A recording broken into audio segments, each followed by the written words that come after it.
우리 말씀은 역대상 11장 10절에서 19절 말씀입니다. 한 절씩 교독하실 때 제가 먼저 읽습니다. 다윗에게 있는 용사의 우두머리는 이러하니라. 이 사람들이 온 이스라엘과 더불어 다윗을 힘껏 도와 나라를 얻게 하고 그를 세워 왕으로 삼았으니 이는 여호와께서 이스라엘에 대하여 이르신 말씀대로 함이었더라. 다윗에게 있는 용사의 수요가 이러하니라. 학은 사람의 아들 야소부암은 30명의 우두머리라. 그가 장을 들어 한꺼번에 300명을 죽였고 그 다음은 아호와 사람 도도의 아들 엘르아살이니 세 용사 중 하나이라. 그가 바스다임에 다윗과 함께 있었더니 블레셋 사람들이 그곳에 모여와서 친히 거기에 보리가 많이 난 밭이 있더라. 백성들이 블레셋 사람들 앞에서 도망하되 그가 그 밭 가운데에 서서 그 밭을 보호하여 블레셋 사람들을 죽였으니 여호와께서 큰 구원으로 구원하심이었더라. 30 우두머리 중 세 사람이 바위로 내려가서 아둘람 굴 다윗에게 이를 때에 블레셋 군대가 르바임 골짜기에 진쳤더라. 그때 다윗은 산성에 있고 블레셋 사람들의 진영은 베들레헴에 있는지라. 다윗이 갈망하여 이르되 베르스의 성문 곁 우물 물을 누가 내게 마시게 할꼬 하매 이 세 사람이 블레셋 사람들의 군대를 돌파하고 지나가서 베들레헴 성문 곁 우물 물을 길어 가지고 다윗에게로 왔으나 다윗이 마시기를 기뻐하지 아니하고 그 물을 여호와께 부어 드리고 이르되 내 하나님이여 내가 결단코 이런 일을 하지 아니하리이다. 생명을 돌아보지 아니하고 갔던 이 사람들의 피를 어찌 마시리까 하고 그들이 자기 생명도 돌보지 아니하고 이것을 가져왔으므로 그것을 마시기를 원하지 아니하니라. 새 용사가 이런 일을 행하였더라. 아멘. 오늘 본문인 역대상 11장 10절에서 19절은요 다윗의 용사들 가운데 세 인물을 중심으로 하나님의 나라의 사람은 어떤 사람인가에 대해서 함께 나누기를 원합니다. 오늘 본문에는요 다윗의 왕이 되기 전에, 그러니까 다윗 왕국을 세우기 전에 그와 함께 했었던 용사들을 이야기합니다. 우리가 아는 것처럼 다윗은 지금 도망가고 있는 거예요. 사울의 그 죽이려 하는 것들로부터 피해 다니고 있는 그런 상황입니다. 그런데 그들에게는 주변에는 믿음의 용사들이 있었다라는 거예요. 아직 눈에 보이는 왕국이 세워지지도 않았고 그랬음에도 불구하고 그들은 하나님께서 다윗을 통해 이루실 그 믿음으로 먼저 그들을 품었다라는 거예요. 그리고 그 세워가는 그 중심에 있었던 사람들입니다. 그런데 그 가운데 엘르아살은 블레셋과의 전투에서 손이 칼에 붙을 만큼 싸우며 그 자리를 지켰던 사람들입니다. 오늘 본문 13절 14절 한번 보시겠습니까? 제가 읽어보면 그가 바스다밈에서 다윗과 함께 있었더니 블레셋 사람들이 그곳에 모여와서 친히 거기에 보리가 많이 난 밭이 있더라. 백성들이 블레셋 사람들 앞에서 도망하되, 같이 읽습니다. 14절 시작. 그가 그 밭 가운데에 서서 그 밭을 보호하여 블레셋 사람들을 죽였으니 여호와께서 큰 구원으로 구원하심이었더라. 아멘. 어떻게 보면 오늘 등장하고 있는 새 용사들과 그 주변에 있었던 용사들은 개척교회를 시작하는 그런 사람들이지 않았을까 생각합니다. 왜냐하면 이미 다 세워진 나라들도 있고 편안한 그런 삶들이 있는데 무엇인가를 시작한다라는 것은 그들에게 믿음 없이는 시작할 수가 없습니다. 근데 그 믿음이 사람에 대한 그런 믿음이 아니라 하나님이 다윗과 함께 하시고 하나님이 합한 사람이라는 것을 알고 있었기 때문에 그 믿음으로 그 자리를 지키며 나아갔다라는 거예요.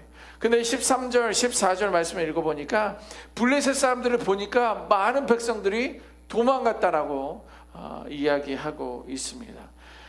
그런데 거기에서 그 자리를 지키며 싸워 이겼던 사람이 바로 엘르아살이라는 사람입니다. 그리고 성경은 그에게 14절 하반절에 이렇게 말합니다.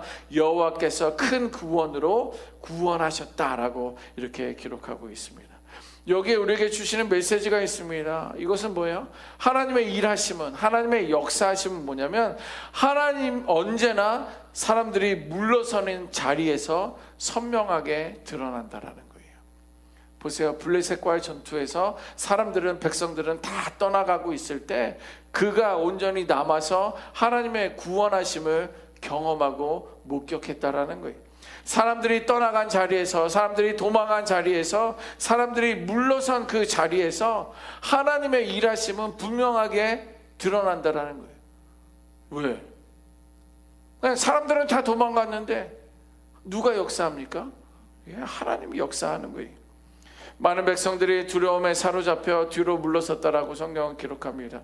눈앞의 현실을 보면, 계산기를 두들겨 보면 도망치는 것이 사는 길이다 생각하는 거예요.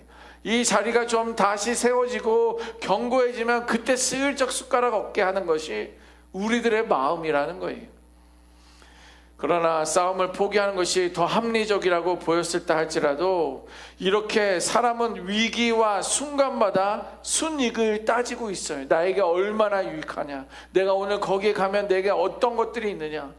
여러분들 광고 잠깐 하면 오늘 11시 30분 오아시스에서 뵙기를 바랍니다. 65세 이상 된 우리 어르신들, 우리 꼭 밥을 먹어야 됩니다. 거기서 그리스도의 향기도 드러내시고, 또 예수 잘 믿고 있는 사람들한테는 뭐 떡밥을 던지지 마시고, 예수 안 믿는 사람들에게 또 복음도 증거하시고, H들의 교회 한번 와봐라, 예수 믿자, 이렇게 이야기를 하셔야 됩니다. 자, 그런데 우리는요, 보통 사람들은 위기의 순간마다 순익을 따지는 거예요. 오늘도 거기 가면 뭘 주냐, 뭘 먹을 수 있느냐, 어느 정도 값어치가 있느냐, 다 계산기를 두들기고 가는 거예요. 그래서 상처받지 않을 길을 찾으며 자기 생존을 찾는 것이, 여러분들이, 저도 마찬가지입니다. 그러나 바로 그렇게 사람들이 두려움 앞에서 뒤로 물러서고 도망갔을 때에 인간의 힘과 계산이 끝났다고 여겨지는 그 자리에서 하나님의 일하심이 보여진다라는 거예요. 오히려 선명하게 드러난다라는 거예요. 보세요. 거기도 여호와께서 큰 구원으로 구원하셨다라는 거예요. 아무리 사람들이 많으면 더 싸워서 이길 확률이 많았음에도 불구하고 많은 백성들은 떠나갔지만 그 하나님의 역사하심이, 구원하심이 거기에 있었다라고 성경은 분명하게 말씀하고 있습니다. 뭐예요? 왜냐하면 하나님의 역사는 인간의 자신감 위에 세워지는 것이 아니에요. 그래, 내가 어느 정도 배웠으니까 지식으로 내가 봉사하리라, 섬기리라. 나는 지금 건강하니까 내가 육신의 건강함으로 헌신하리라. 나는 물질과 시간이 있으니까 그럼 내가 내어드리라 하리라. 감사한 일이지요. 그러나 이미 내가 가지고 있는 걸로 하게 되면 하나님의 일하심이 드러나는 것이 아니라, 하나님의 큰 구원하심이 드러나는 게 아니라, 내가 가지고 있었던 것이 드러나고 내가 영광을 받는다라는 거예요. 그러나 나의 한계가 드러난 순간, 나는 힘도 없어, 나는 이제 가진 것도 없어, 나는 뭐 연약한 것밖에 없어 라는 그 순간에, 한계가 드러나는 자리에 하나님의 일하심이 시작되는 줄 믿습니다. 그러면 힘 없을 때까지 기다리지 마시고요, 그나마 힘이 있을 때 하나님이 하실 수 있도록 이렇게 기도의 자리, 말씀의 자리, 예배의 자리를 통해 겸손함으로 그 구원을 이룰 수 있는 저와 여러분들이 되기를 주님의 이름으로 소망합니다. 여러분, 인간의 가능성이 끝나는 그 자리에서 비로소 하나님의 일하심이 보이기 시작하는 거예요. 아니, 내가 빠졌는데도 잘하네. 어떻게 된 걸까? 어떻게 된 거긴요? 하나님이 하신 거죠. 자, 그러나 도망가는 그때에도 누군가는 끝까지 자리를 지켰다라는 거예요. 환경이 좋아서 그가 지켰던 거 아닙니다. 그 자리가 하나님께서 맡기신 자리였기 때문에 그는 그 자리를 지켰던 거예요. 여러분, 하나님 나라의 사람은 누구입니까? 저와 여러분들이 하나님 나라의 사람이에요. 왜? 하나님의 통치 가운데 거하고 있기 때문에 지금의 하나님 나라를 살아가고 있는 것이고요. 물론 죄가 자꾸만 유혹을 하고 있지만 우리는 하나님 나라를 살고 있는 하나님 나라의 사람들인데, 하나님 나라의 사람들은 뭐냐면 상황이 유리하거나 불리한 것을 따라서 움직이는 사람들이 아니에요. 하나님 앞에서 맡겨진 책임 때문에 끝까지 서 있는 사람들입니다. 우리 하나님께서는 재능이 뛰어난 사람보다 마지막 순간까지 떠나지 않고 자기 자리를 지킨 사람을 통해서 당신의 역사하심을, 당신의 일하심을 이루어가고 있다라는 거예요. 성경에 보면 그런 사람들만 다 써 있어요. 하나님의 역사는 언제나 화려한 사람보다 충성된 사람들을 통해 이어지고 있습니다. 노아를 생각해 보십시오. 노아는요, 손가락질 받았어요. 왜? 배를 바닷가에다 지어야 되는데 산 언덕에다 짓고 있잖아요. 사람들의 조롱과 핍박이 있었지만 오랜 세월 방주 짓는 자리를 떠나지 않았습니다. 사무엘은 어떻습니까? 영적으로 어두워진 상황에, 그때도 사울조차도 눈이 어두워서 그것을 알지 못하는 그때에도 사무엘은 뭐예요? 영적인 그 어떤 어두워진 자리에서도 성전 곁에서 하나님의 음성을 들었던 그런 사람 아닙니까? 바울은 어땠어요? 온갖 핍박과 감옥과 죽을 뻔한 39번을 3번 이상이나 맞으며 죽을 위기에 있었음에도 불구하고 끝까지 복음을 전하는 사명을 놓지 않았던 사람입니다. 그들은 화려함보다도 충성된 사람들이었어요.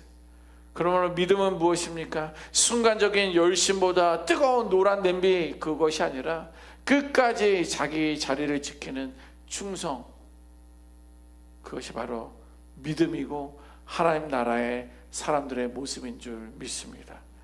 하나님께서는요, 오늘도 끝까지 떠나지 않는 사람, 보이지 않는 자리에서도 묵묵히 충성하는 사람을 통해 당신의 나라를 세워가고 있습니다. 신앙은 감정이 아니에요. 자리 지킴입니다. 괴로운 자리를 지키는 거예요. 홀로 지키는 거예요. 감정에 따라서 열심을 냈다, 기분이 상한다고 떠났다, 이런 건 신앙, 믿음이 아직 어린애 같은 믿음이에요. 하나님 나라의 사람은요, 상황이 아니라 부르심에 서 있는 거예요. 이어지는 장면은 더 인상적입니다. 다윗이 베들레헴을 그리워하면서 고향의 향수에 젖어 있었어요. 도망다니는 것도 힘들어요. 그런데 그 베들레헴에서 흐르는 그 물을 먹고 싶어서 목마르다. 그때 그 물이 좋았는데 이 한마디 한 거예요. 그랬더니 누가, 새 용사가 그곳을 향하여 물을 찾으러 떠납니다. 예, 거기 베들레헴은요, 이미 블레셋 사람들이 진영에 거해 있었던 거예요. 목숨을 걸고 왕이 목마르다고 하니까 물을 찾으러 떠나간 것입니다. 죽음을 통과하는 결단이 그들에게 있었던 거예요. 자, 그런데 여기서 다윗은요, 적진을 뚫고 물을 가져온 그들의 물을 마시지 않습니다. 마셨으면 얼마나 시원하게 마셨겠습니까? 그리고 너희들의 수고를 격려해 주었으면 얼마나 좋았을까요? 그런데 그러지도 않고 그 물을 하나님 앞에 붓습니다. 보세요. 용사들은요, 자신의 생명보다도 왕의 소원을 더 중요하게 여겼었던 거예요. 그러나 다윗은요, 그들의 그 헌신을 그냥 내 개인의 만족으로 사용하지 않았습니다. 예, 하나님 나라에는 이런 일이 일어납니다. 사람은 최선을 다해 섬기고 있지만 지도자는 그것을 자기의 욕망으로 소비하지 않는다라는 거예요. 어떻게 우리 적용하면 여러분들의 헌신과 열심으로 그 건강한 교회, 아름다운 행복한 성도들을 세워가는 모습을 보면서 그 유익을 내가 다 따지는 거예요. 봐봐, 내가 있으니까 이렇게 된 게 아니야. 근데 다윗은 그렇지 않았다라는 거예요. 여러분들이 드렸던 그 시간, 드렸던 그 마음, 그랬던 어떤 물질, 모든 것들을 하나님 앞에 온전히 올려드리려 하고 자신은 그것을 자기의 욕망으로, 욕심으로 채우지 않는 그러한 리더자의 모습을 보이고 있습니다. 여러분, 아합과 이세벨 여러분들 아실 거예요. 그들은 뭐예요? 권력을 사적인 욕망으로 사용했습니다. 어느 날 아합 왕이 이럽니다. 나봇의 포도원을 내가 갖고 싶다. 본인이 왕이고 그것을 취할 수 있음에도 불구하고 이 말을 살짝 흘렸더니 아내 이세벨이 어떻게 합니까? 조작된 어떤 재판과 폭력을 통해서 나봇의 그 포도원을 빼앗는 일들이 있지 않습니까? 그러나 다윗은요, 자기의 욕망으로 채우지 않고 중요한 신앙 고백을 하고 있습니다. 이거는 피와 같은 것이다. 이거는 그래서 하나님께 드려야 한다. 다윗은 그의 용사들이 가져온 물을 단순한 물질로 보지 않았습니다. 그것이 어떤 대가를 통해 얻어졌는지 그는 인식하고 있었던 거예요. 이것이 참된 지도자의 모습입니다. 여러분들의 백성들의 수고와 희생을 나의 유익으로 전환하지 않고 하나님께 온전히 올려드리는 그러한 사람이었다라는 거예요. 여러분, 뿐만 아니라 자신이 받은 헌신을 가볍게 여기거나 자기 필요를 쓰지 아니하고 소중히 여겼던 그의 모습을 이제 저의 모습이 되기를 원하고요, 우리 H대교회 리더십들의 모습이 되어야 될 줄 믿습니다. 기도해 주세요. 여러분, 하나님의 나라는 여전히 눈에 띄는 능력보다도 충성된 사람들을 통해서, 많은 것을 가진 사람보다도 맡겨진 자리를 지키는 사람들을 통해서 세워지고 있습니다. 우리 모두가 하나님 앞에 다시 서야 합니다. 내가 어디에 서야 하는지, 그리고 내가 무엇을 위해 살아야 하는지를 분명히 붙들어야 한다라는 거예요. 결국 우리들의 삶은요, 사람을 위한 어떤 성취가 아니라 하나님께 드려지는 그 순종을 통해서 우리의 삶이 세워져야 합니다. 그때 하나님께서는 우리의 작은 충성까지도 사용하셔서 하나님의 나라를 오늘도 세워가실 줄 믿습니다. 아멘. 기도하겠습니다.